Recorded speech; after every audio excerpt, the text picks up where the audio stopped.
Clarence Thomas, Yeah. you're the best man walking the face of the earth. It's an honor to interview you for my Leader series. Thanks for agreeing to do this. Happy 2018. Well, I'm really stressed out about this interview.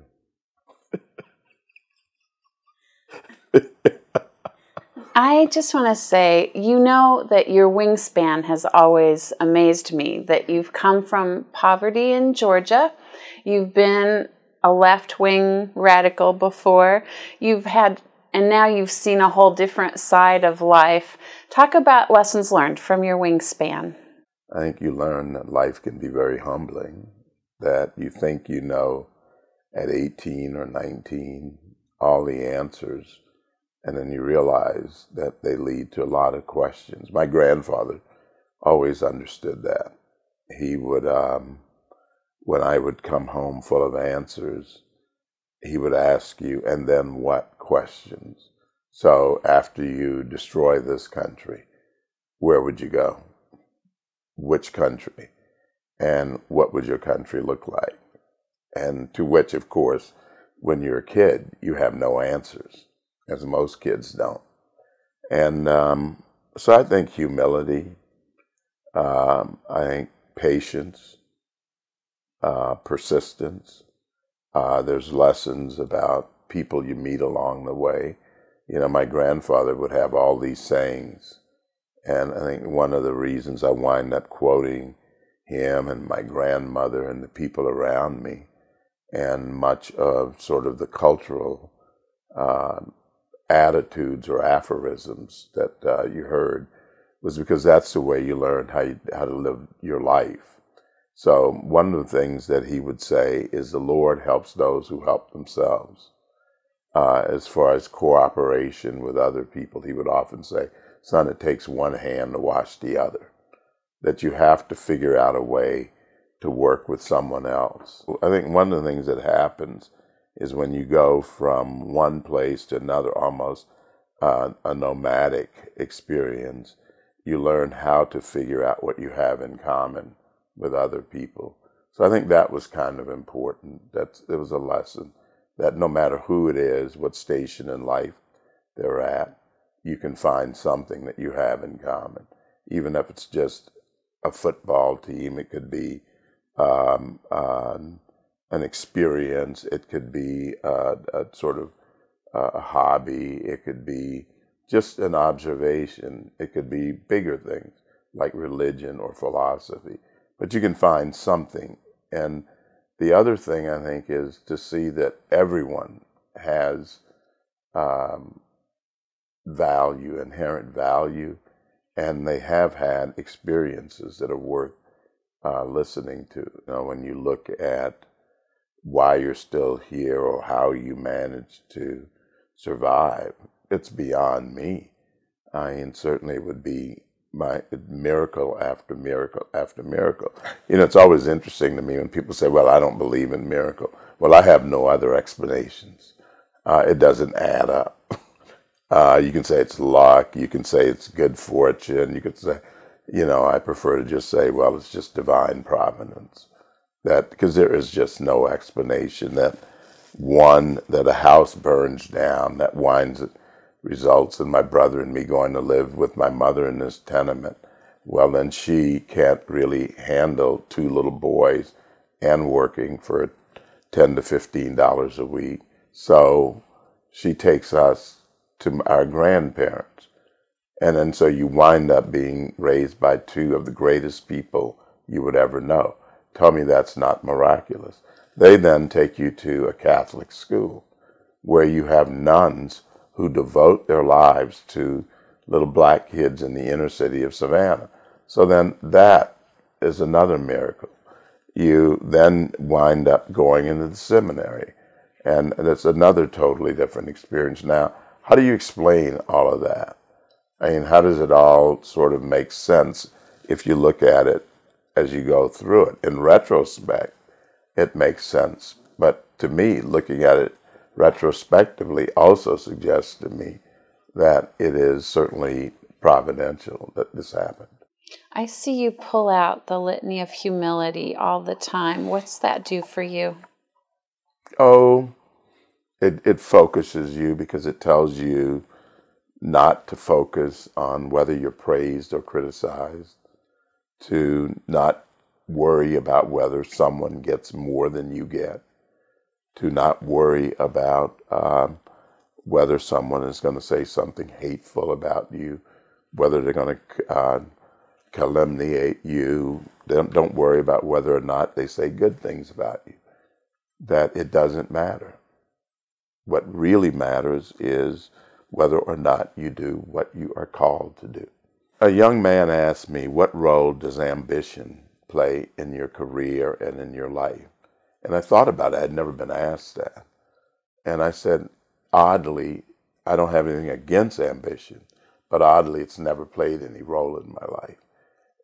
When you think you're called to the priesthood, as I thought I was in 1964, and then I didn't go become a priest. I didn't think I had a vocation.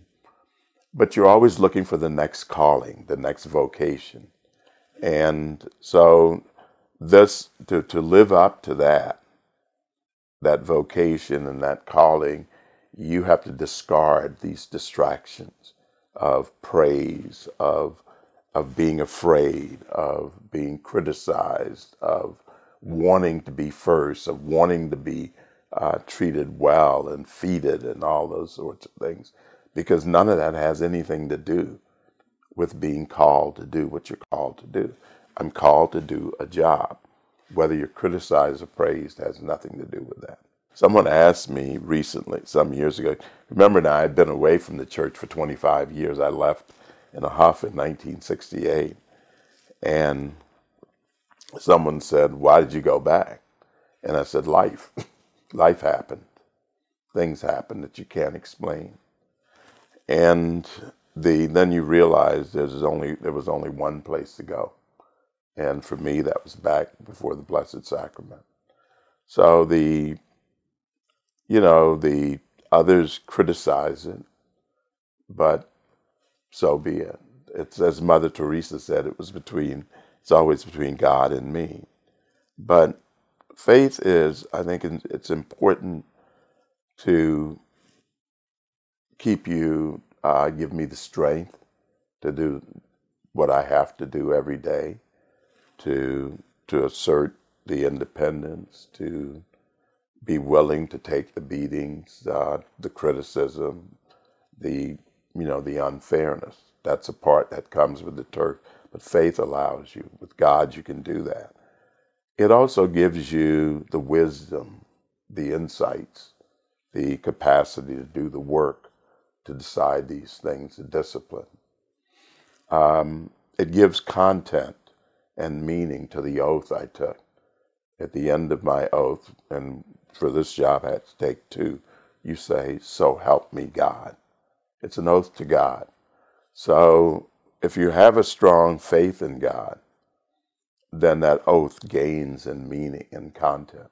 So when you violate that, you're not violating a contract or a mere promise, but an oath to God. So the faith, I go to Mass before, I go to work, and the reason for that is not just habit. It gives you a centering. It gives you starts you in a way of doing this job, secular job, the right way for the right reasons. And it has nothing to do with what is said about me or what's written. But this is what I took an oath to do. So reflecting on your whole life at 69, what are the blessings that come to mind as you start 2018? Certainly being born in this country. I just don't see it happening anyplace else. One of the things, you remember when I was going up to Kennebunkport in 1991, and you said you should have a speech to prepare in case you're nominated. And of course, I resisted that, but I wrote, some remarks, so I didn't look completely unprepared. But in any case, you added one phrase, only in America. And that's true. That captures it. So the other thing was, I would say, faith, which I inherited from my grandparents and my nuns. The good people that I've met along the way. I'm looking at the early part of my life. Whether it's the nuns or my teachers or the priests. And then later on in life, certainly as I got older, I would say Jamal. And then the larger part of my life is when we met, 1986. And then married a year later, and it's been, over 3 decades, and it's been a bit of a hoot. But you just think of the ride that we've been on, so, and then all the good people I've met along the way in different capacities, whether it's Tom Sowell or Jay Parker, or whether it's Jack Danforth, my friends in the Attorney General's office. I mean, there's so many people. There are just countless blessings. And as I look at my life, the innumerable things that have happened that have been just good. You asked me something recently, or you read me something about the dot on the piece of paper and the kids in the classroom, the paper that the professor handed out, and the kids all focused on the dot. And the professor then says that's the tendency of people to focus on the one little thing and not all the space around the dot. And I think sometimes we do that, but there's been so much good space around the dots in my life. But people love to define, say, what happens because you're black, because I'm black, because we're in a country that has had racial issues. They want to define you by those dots when there's so many other positive things that have happened. I have some things that are important. Your mother was not a sports fan, but she and your father were passionate Nebraska fans. And I think I saw something there that I liked. And I also like the way they do things. I like the fact that there are things that you work toward, that you believe in. I like to see, there was a young woman at the University of Nebraska who transferred from LSU, the volleyball team, Brianna Holman, who was the first in her family to get a college degree. And she graduated the same day they won the national championship in volleyball. That is a big deal in Nebraska, and I love that. I love the fact that there's this idea that you do things the right way. So I think I got that focus from watching your mother, and then watching Tom Osborne and watching the Huskers over the years. It doesn't matter which team, bowling. My favorite now is volleyball. I really like that. I just think they're fabulous. But there's other things. Motorhoming was just, again, the good people you meet. I just happened to meet a man, wonderful man, who said the best people in the country are in the RV parks, to which I was quite dismissive. And he was right. That was over 20 years ago. And we have been motorhoming now 18 years. At least we've had the same coach. So think of what we've seen. Think of the parts of the country we've seen. Think of the people we've seen. Think of the sort of flyover country that we've been through and enjoyed and experienced. So I think all of that informs sort of what I do and the way I look at things. Reading is a blessing. When you grow up around people who are illiterate, you see that they're incarcerated by the inability to decipher things. They are trapped in this world where they're blind in certain ways, or as they would say in some of the more older language, insensate. So I think the other word would be insensible. But in any case, they can't experience lots of things because they can't decipher the words. You know, I'm watching people. I grew up around so much illiteracy that people would look at a piece of paper and they would ask you this question. Still sort of haunts me when I see people refusing to read when they can. What does paper say? You know, I mean, whether it's from my mother or whether it's from Cousin Hattie or Daddy or Antini, what does paper say? Or some books show up the other day. Then you finally, the nuns and through school, it was very difficult for me to learn English. So and you asked me some years ago, I think it was last year, you said, when did you finally become comfortable with the English language? And I told you in the late 1980s, and you said, oh, around the time we met. And I hadn't put the two together, but that was true. So I think reading is more than sort of, I wouldn't characterize it as a hobby. It is truly a blessing. It was something that I prayed to God when I was a kid, that I would want, that I would enjoy, that I would want to learn how to read, that I would want to read many books. And when I finally got that gift, it's sort of like, wow, it's like Christmas every day, every book.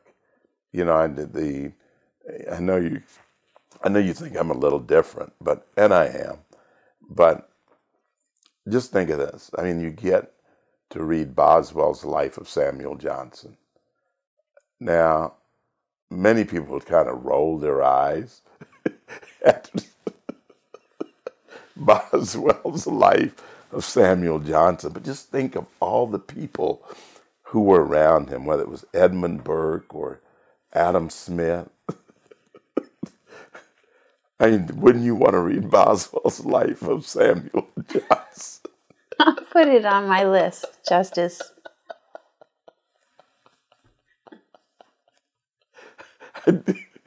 I'll lend you my copy. As long as you underline it for me. Okay. What about Wealth of Nations? Just underline these things for me. I have a life to live. Thank you for your reading. Okay.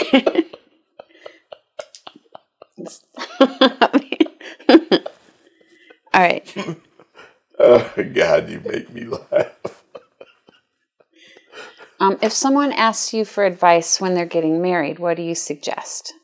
Generically, I'd say you're marrying an adult. You're not raising somebody. That the person you married is an adult. And then I keep a sign on my desk. Don't make fun of your wife's choices. You were one of them.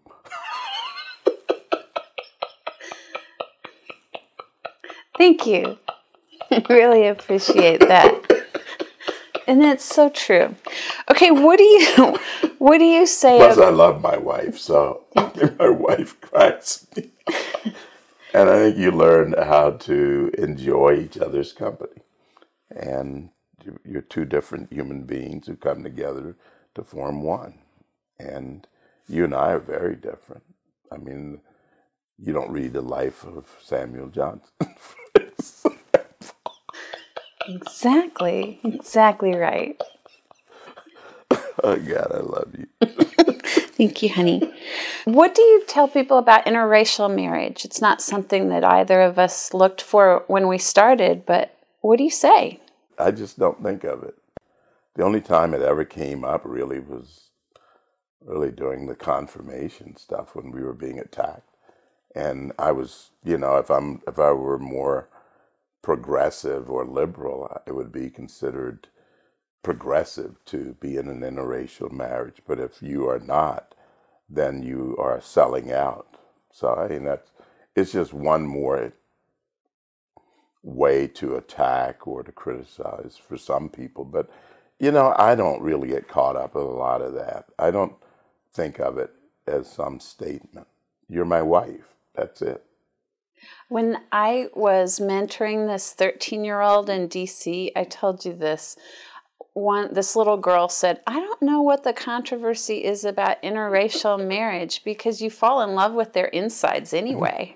Well, it's kind of interesting. That's consistent with the way we were raised with my grandfather, that you were required to look at character because there was so much under segregation. There were these rules based on skin color, and there were even intra-racially among blacks, there were gradations of skin color. And of course, because we were more Negroid in our features and dark, we were certainly at the bottom of that pecking order.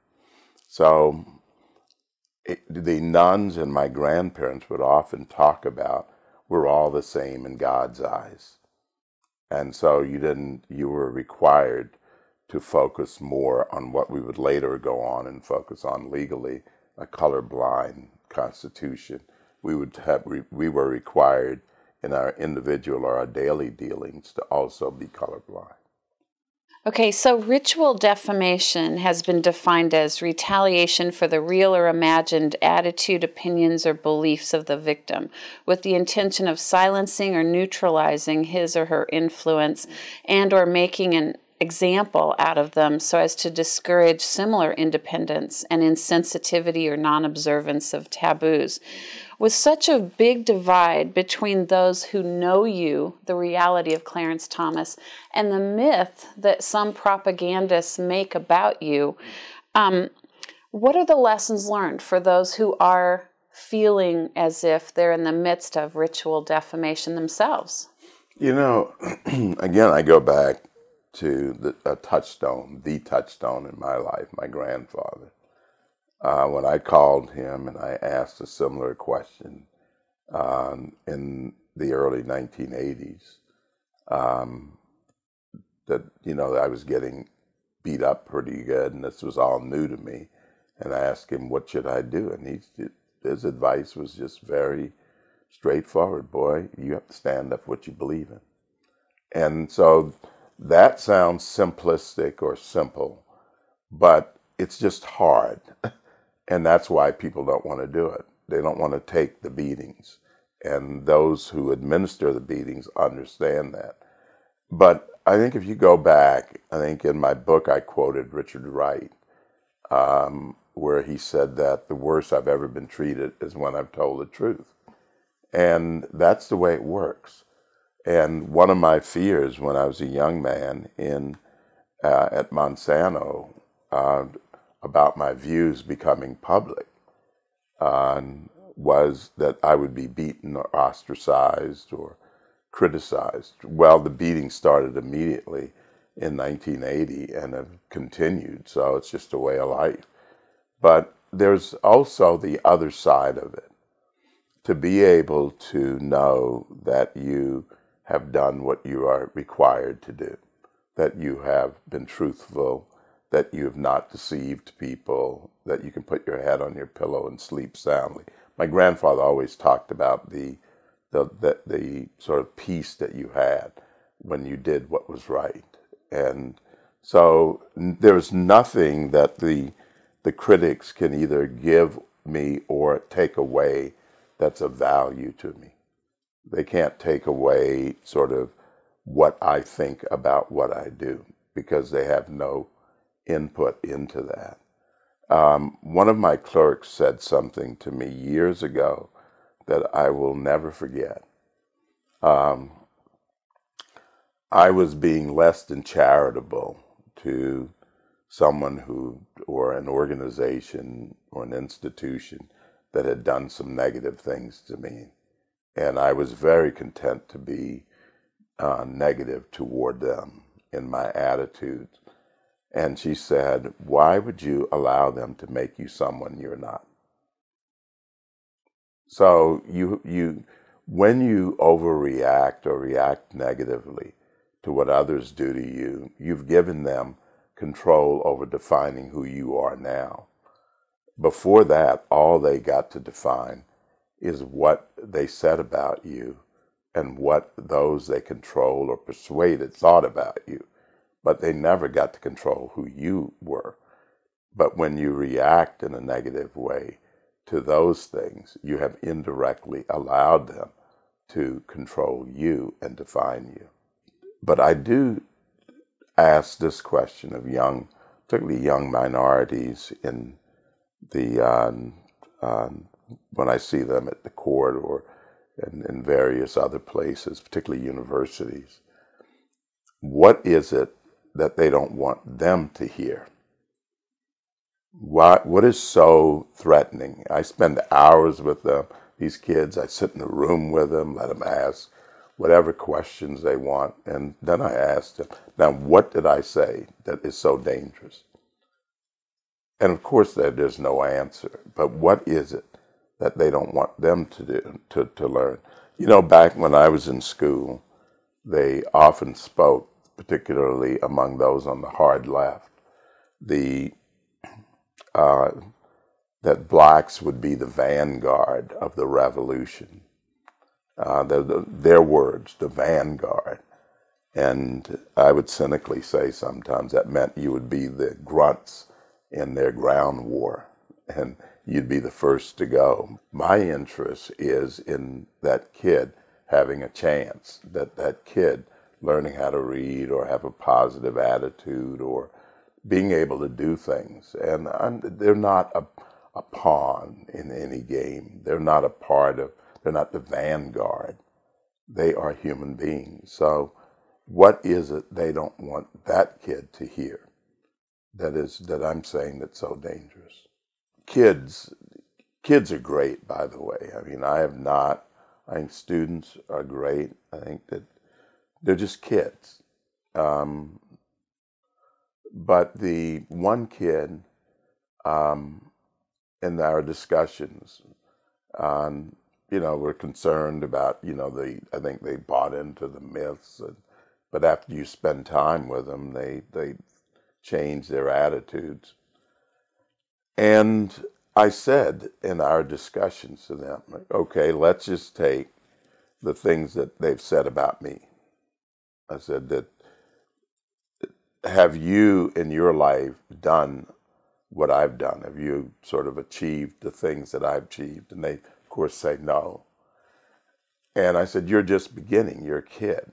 But think about it. If they can denigrate the sort of all the things that I've done, undermine it, devalue it, discount it, if that's what they think of me, and I've done all these things, what do you think they think of you? And the kid stopped a minute and said, oh my goodness, that by that logic, I'm nothing. They think extremely little of me, or so if they can reduce the great quantity that you have, then what the little that I have is eviscerated. So I think that they begin to understand when you put it in that context that, look, it is to their advantage, it's to their credit, it's for their own sake that they should not buy into these myths, because I'm sort of the first, but down the line they'll be included. So last night, as I was thinking about this, I rewatched your 1998 speech to the National Bar Association. I've never rewatched that, by the way. You did it. And it was in Memphis. That and was 1998? It was remarkable. And here's the ending of it. I have come here today not in anger or to anger, though my mere presence has been sufficient obviously to anger some. Nor have I come to defend my views, but rather to assert my right to think for myself, to refuse to have my ideas assigned to me as though I was an intellectual slave because I'm black. I come to state that I'm a man, free to think for myself and do as I please. I've come to assert that I am a judge and I will not be consigned to the unquestioned opinions of others. But even more than that, I have come to say that isn't it time to move on? Isn't it time to realize that being angry with me solves no problems? Isn't it time to acknowledge that the problem of race has defied simple solutions and that not one of us, not a single one of us, can lay claim to the solution? Isn't it time that we respect ourselves and each other as we have demanded respect from others? Isn't it time to ignore those whose sole occupation is sowing seeds of discord and animus? Isn't it time to continue diligently to search for lasting solutions? I believe that that time has come today. Thoughts on doing that, saying those words, doing that speech to that group? Well, that group was contrary to much of the press coverage. And of course, that's almost 2 decades ago now. They were just delightful to be around. Of course, there was some tension, but that was not the bulk of the people there. Most people are very positive and hopeful and don't quite understand what is going on because they're busy with their lives. But I wrote that speech because I thought it was important for someone to assert the right to, particularly among blacks, the right to think for themselves, the right to be that invisible man, to be the one who lays claim to his own thoughts. I mean, think about it today. What if, for example, that someone said just very clearly that certain opinions were off limits to all blacks. No blacks need think this way. No black thinks. They say it every day that a black person can't have this set of ideas. Or go back to ritual defamations. If you have a certain set of ideas, you're punished for them. So in a sense, they're saying that every day. And I think it's important that when that happens, on behalf of all the people who've come before, people like my grandfather, people who fought to end those sorts of things, to assert and be willing to take the beating for asserting that we have a right to think for ourselves.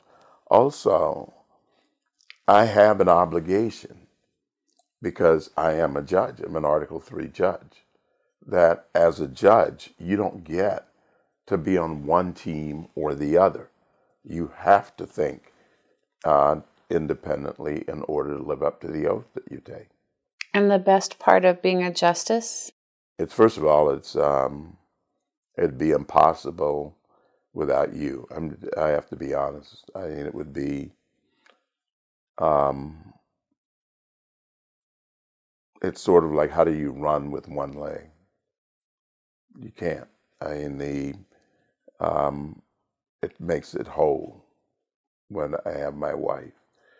The best part of the job itself would be hanging out with my law clerks. They're energetic, they're fun. I've had over 100. They're smart, they're hardworking, they're dedicated. And I make them a promise that they will leave this job with clean hands, clean hearts, and clear consciences. So there'll be nothing they'll have to hide, or they'll have to keep confidences, but not little secrets. And it has been just a delight to have these kids. But that would be the best part. I like my colleagues. I miss my colleagues who've either passed away and those who've retired. I miss the court that was together for over a decade. I regret not having spent more time with people like Byron White. So, I mean, there's so much. I mean, it's been, this is my 27th term. So it's been a lot of friends, a lot of good people, a lot of great law clerks, a lot of wonderful experiences. When you select law clerks, one thing you do look for is that character. You're looking for that work ethic, the intellectual honesty. You're looking for the honesty. You're looking for, of course, I prefer people from more modest circumstances. I like kids from state schools. I like kids from, they're fine from the Ivy. I like those too, but I like kids also, a lot of them from the non-Ivy League schools. Okay, we're done. Thank you. I had more stuff to say. How long did we go? We went like 40. Actually, I'm not sure. I think 40 at least. Yeah. I have more stuff to talk about. Do you have questions for me? Yeah. Let me see. What did I do with my list of questions? He's taking Oh, did you want me to leave it on? No, Unfortunately. I do have some questions.